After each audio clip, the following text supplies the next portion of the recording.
We close another week with more from James Thurber from 1945's The Thurber Carnival, included in the Library of America's Thurber Writings and Drawings. It's another of James Thurber's recurring themes, the ordinary man dreaming of or actually doing extraordinary things. A woman named Olbermann Barrows, who shouts catchphrases she has learned from baseball announcer Red Barber, has beguiled Mr. Fitweiler and wormed her way into the humdrum offices of his F&S company in New York City in 1941. In so doing, she has destroyed the efficient, logical world of the humdrum chief clerk Irwin Martin. And so naturally, Mr. Martin has decided to murder her. Part 2 of The Catbird Seat by James Thurber. Mrs. Barrows had met Mr. Fitweiler at a party where she had rescued him from the embraces of a powerfully built drunken man who had mistaken the president of F&S for a famous retired Middle Western football coach. She had led him to a sofa and somehow worked upon him a monstrous magic.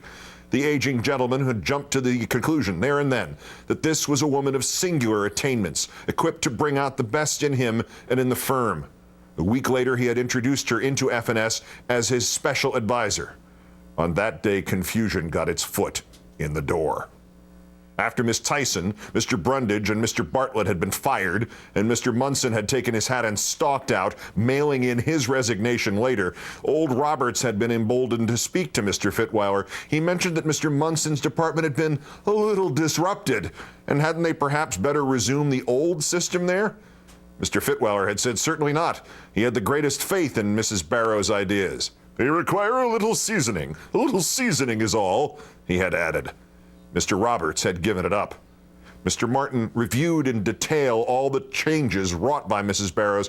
She had begun chipping at the cornices of the firm's edifice, and now she was swinging at the foundation stones with a pickaxe. Mr. Martin came now in his summing up to the afternoon of Monday, November 2nd, 1942, just 1 week ago. On that day at 3 p.m., Mrs. Barrows had bounced into his office. "Boo," she had yelled. "Are you scraping around the bottom of the pickle barrel?" Mr. Martin had looked at her from under his green eye shade, saying nothing. She had begun to wander about the office, taking it in with her great, popping eyes. "Do you really need all these filing cabinets?" she had demanded suddenly. Mr. Martin's heart had jumped. "Each of these files," he had said, keeping his voice even, "plays an indispensable part in the system of F&S." She had brayed at him. "Well, don't tear up the pea patch," and gone on to the door. From there she had bawled, "But you sure have got a lot of fine scrap in here." Mr. Martin could no longer doubt that the finger was on his beloved department. Her pickaxe was on the upswing, poised for the first blow. It had not come yet.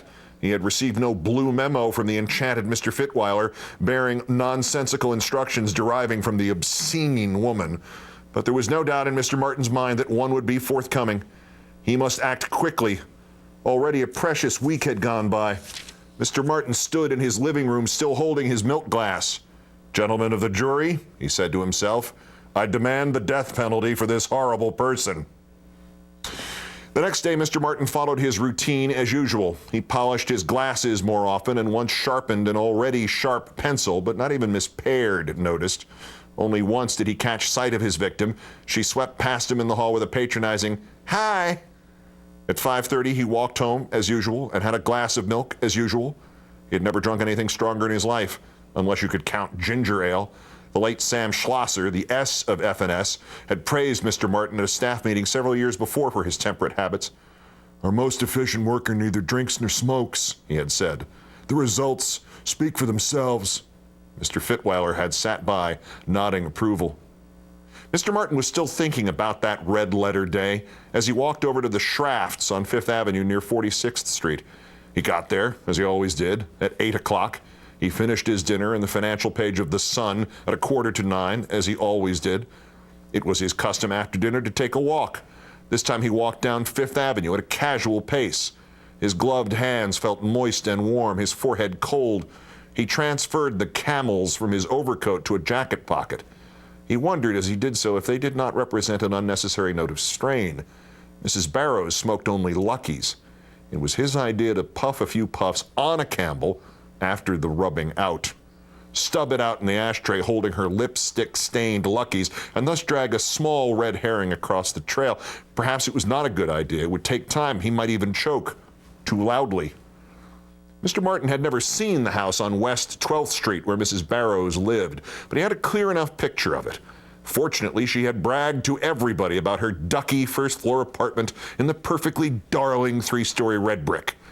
There would be no doorman or other attendants, just the tenants of the second and third floors. As he walked along, Mr. Martin realized that he would get there before 9:30. He had considered walking north on Fifth Avenue from Schrafft's to a point from which it would take him till 10 o'clock to reach the house. At that hour, people were less likely to be coming in or going out. But the procedure would have made an awkward loop in the straight thread of his casualness, and he had abandoned it. It was impossible to figure when people would be entering or leaving the house anyway. There was a great risk at any hour. If he ran into anybody, he would simply have to place the rubbing out of old Jean Barrows in the inactive file forever. The same thing would hold true if there was someone in her apartment. In that case, he would just say he'd been passing by, recognized her charming house, and thought to drop in. It was 18 minutes after 9 when Mr. Martin turned into 12th Street. A man passed him, and a man and a woman talking. There was no one within 50 paces when he came to the house halfway down the block. He was up the steps and in the small vestibule in no time, pressing the bell under the card that said Mrs. Old Jean Barrows. When the clicking in the lock started, he jumped forward against the door. He got inside fast, closing the door behind him. A bulb and a lantern hung from the hall ceiling on a chain seemed to give him a monstrously bright light. There was nobody on the stair which went up ahead of him along the left wall. A door opened down the hall in the wall on the right. He went toward it, swiftly, on tiptoe. "Well, for God's sake, look who's here," bawled Mrs. Barrows, and her braying laugh rang out like the report of a shotgun. He rushed past her like a football tackle, bumping her. "Hey, quit shoving," she said, closing the door behind them. They were in her living room, which seemed to Mr. Martin to be lighted by 100 lamps. "What's after you?" she said. "You're jumpy as a goat." He found he was unable to speak. His heart was wheezing in his throat. Yes, he finally brought out. She was jabbering and laughing as she started to help him off with his coat. No, he said. "I'll put it here." He took it off and put it on a chair near the door.